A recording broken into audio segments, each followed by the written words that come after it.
Hello and welcome to Fix Your Apps, the channel where we show you how to make the most of your apps.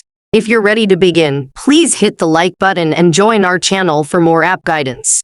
In this video, we will teach you how to access Telegram Cloud. To access Telegram Cloud, you need to follow these simple steps. Step 1.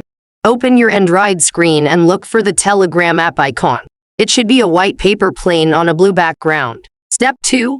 Long tap on the Telegram app icon until a menu pops up. You will see some options like New Chat, New Secret Chat, New Channel, and App Info. Step 3. Tap on App Info. This will take you to the settings page of the Telegram app, where you can see information like storage, data usage, notifications, and permissions. Step 4. Tap on Permissions.